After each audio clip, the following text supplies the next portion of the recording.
Hi everybody, it's Donna. Today I want to talk to those of you born in the year of the pig. You know your year is coming up in 2019, and you know when we look at all the animals of the Chinese zodiac, I know that some of you born in the year of the pig say, yeah, I wish I was a dragon or, a tiger or a horse or something like that. Being born in the year of the rat, I understand what you're talking about. But what we forget is that animal sign that we have gives us a gift. It gives us some self-knowledge of talents and abilities that we came in with that we can access. Now, there are some of you out there who read the long list of qualities that those people born in the year of the pig have, and they say, well, I'm not this, I'm not that. But the reason that the animal signs or any astrology exists is to give us self-knowledge. So it says that you may not be that now, but you could be that. Or if it's a negative quality, watch out because you can do that too. So for example, let me get really concrete here. For example, people born in the year of the pig have natural psychic ability. Now, does that mean that you're all psychic? That you're all knowing everything other people are saying? You know what's going to happen in the future? Well, possibly not, because it does take some practice. It means you have potential to do this. And with potential, that means that with some practice, you can become good at this. You can become better at this than other signs. So, what do I mean by practice? Well, oftentimes people say, oh, Donna, I wish I was as psychic as you are. Well, look at my day. I'm seeing clients. When I'm not seeing clients, I'm studying about astrology. I am, looking at what my intuition is saying. I'm listening to what my higher self is talking about.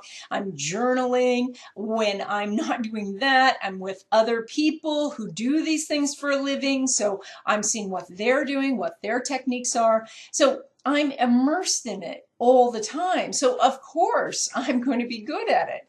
If you want to be good at one of your many talents, and in this case we're talking about your psychic or intuitive ability, it takes some practice. You have to, exercise that muscle. A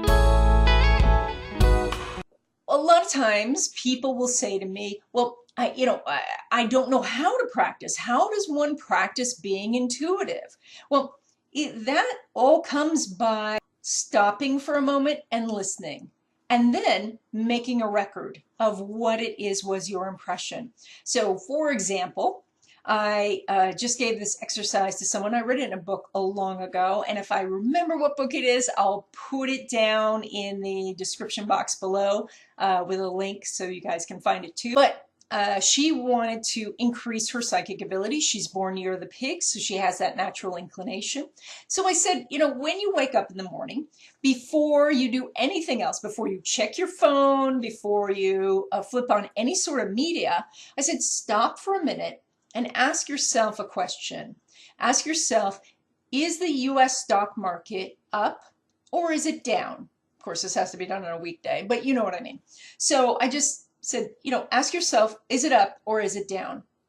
And then check your phone and see if at that moment it is indeed up, or if you had predicted it's down, is it really down? And then mark that in your journal. Now, that is, the marking in your journal is not so that you see, oh my gosh, on Tuesday I was wrong, or every day this week I was wrong. Now, what that is so that you can start to differentiate between your ego telling you what this is, or you answering from a fearful place, and you really getting in touch with your natural psychic ability. So you can use lots of different things. Some people do the weather, what temperature is predicted for the high that day or predicted for the low. I know lots of people who they don't have their phone set to a particular ring for certain people. And so before they look at their phone, when the phone rings, they say, all right, I know who this is. And that way, again, they are just learning how to trust that intuition and know the difference between that and their ego. And this is just one example of an attribute that those born in the year of the pig pig have that they can capitalize on. And this is that journey of knowing yourself, knowing your abilities, and of course, knowing your blocks and your obstacles so you can overcome those as well. So if you have any questions, leave me a comment in the comment section below.